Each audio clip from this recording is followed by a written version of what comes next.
వ్యాప్త పర్యటనకు టీడీపీ అధినేత చంద్రబాబు నాయుడు శ్రీకారం చుట్టారు. ప్రజాగలం పేరుతో రాష్ట్ర వ్యాప్తంగా పర్యటిస్తున్నారు. రోజుకు 3 నుంచి 4 సభల్లో ప్రసంగించేలా రోడ్ మ్యాప్ ను పార్టీ రూపొందించింది. పలమనేరులో పర్యటించిన చంద్రబాబు నగరి, నెల్లూరు రూరల్ సెగ్మెంట్లలో పర్యటించనున్నారు. రేపు రాప్తాడు, సింగనమల, కదిరి నియోజకవర్గాల్లో పర్యటించనున్నారు. 29న శ్రీశైలం, నందికొట్కూరు, కర్నూలుతో పాటు 30న మైదకూరు, ప్రొద్దుటూరు, సూళ్లూరిపేట, శ్రీకాళహస్తిలోని చంద్రబాబు ప్రచారం చేయనున్నారు.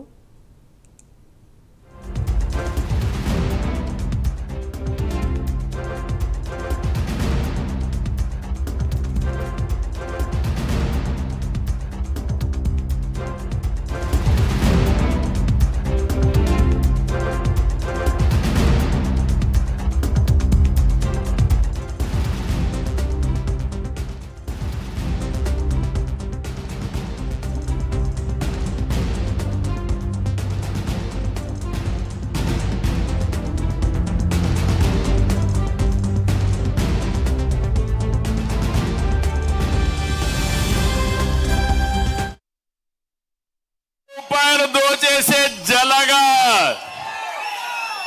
10 రూపాయలు ఇచ్చి 100 రూపాయలు దోచే జలగ్ కావాలన్నా 15 రూపాయలు ఇచ్చి 10,000 రూపాయలు చేసే పార్టీ కావాలన్నా అని మిమ్మల్ని అడుగుతున్నా. సంపద సృష్టిస్తాం, అందులో కొంత మీకు ఇస్తాం, ఇచ్చిన డబ్బులతో ఆదాయాన్ని పెంచే మార్గం చూపిస్తాం. పేదరిక నిర్మూలన చేయడానికి భగవంతుడు ఎంత శక్తి ఇస్తే అంతా ఉపయోగిస్తాం. అందుకే నేను కొన్ని కార్యక్రమాలు తీసుకున్నాను. జగన్మోహన్ రెడ్డి చేసేది 10 రూపాయలు ఇచ్చి 100 రూపాయలు దోచేసే జలగా, 10 రూపాయలు ఇచ్చి 100 రూపాయలు దోచే జలగ్ కావాలన్నా 15 రూపాయలు ఇచ్చి 10,000 రూపాయలు చేసే పార్టీ కావాలన్నా అని మిమ్మల్ని అడుగుతున్నా.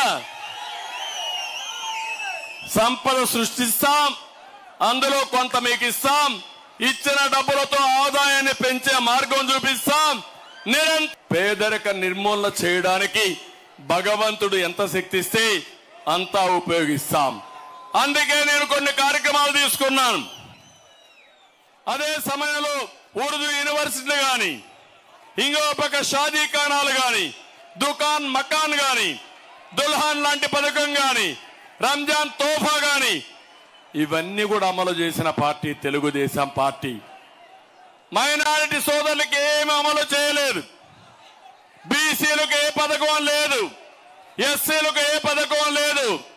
కడాన ఎస్సీలను చంపి డోర్ డెలివరీ ఇచ్చిన పార్టీ ఈ వైఎస్ఆర్ కాంగ్రెస్ పార్టీ.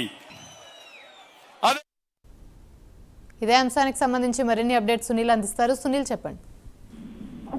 రైట్ ఆమె మొత్తం మీద టీడీపీ అధినేత నారా చంద్రబాబు చేపట్టినటువంటి ప్రచార యాత్ర పూర్తిగా కొనసాగుతోంది. ఉదయం నుంచి చూసినట్లయితే ఇప్పటికే పలమనేరులో పూర్తి స్థాయి పబ్లిక్ మీటింగ్ పూర్తి చేసిన అనంతరం నగిరికి అయితే బయలుదేరి వెళ్లిన పరిస్థితి ఉంది. మరి కాసేపట్లో నగిరిలో పబ్లిక్ మీటింగ్ లో పాల్గొన పరిస్థితి ఉంటుంది. ఎందుకంటే ముఖ్యంగా నగిరి నియోజకవర్గం సంబంధించి వెంకట పెరుమాళ్ కాలేజ్ దగ్గర ఏర్పాటు చేసినటువంటి హెలిప్యాడ్ లో ఆయన అయితే అక్కడ దిగుతాడు. అక్కడ నుంచి 3 కిలోమీటర్ల పాటు రోడ్ షో ఉంటుంది. రోడ్ షో నుంచి ఇటు పుత్తూరు నియోజకవర్గం అంటే పుత్తూరు మండలం ప్రాంతానికి అయితే చేరుకుంటారు. పుత్తూరు మండలం ఇటు కార్వేట్ నగరం జంక్షన్ లో ఆయన పబ్లిక్ మీటింగ్ నిర్వహించినట్లయితే ఇప్పటికే అక్కడ టీడీపీ నాయకులు తెలిసిన పరిస్థితి ఉంది. ముఖ్యంగా దానికి సంబంధించి ఇప్పటికే టీడీపీ నాయకులు పూర్తి స్థాయిలో ఏర్పాట్లు చేసిన పరిస్థితి ఇక్కడ కనపడుతుందని చెప్పొచ్చు. మరోవైపు ఈ రోజు నగిరిలో మీటింగ్ అనంతరం మదనపల్లికి అయితే బయలుదేరతారు. మళ్ళీ మదనపల్లి దగ్గర కూడా పూర్తి స్థాయిలో ఏర్పాట్లు చేసిన పరిస్థితి ఉంది. అక్కడ మదనపల్లిలో ఉన్నటువంటి ఒక ప్రాంతంలో మాత్రమే ఆయన ఏర్పాటు చేసిన తర్వాత మదనపల్లి జంక్షన్ కి అయితే చేరుకుంటారు.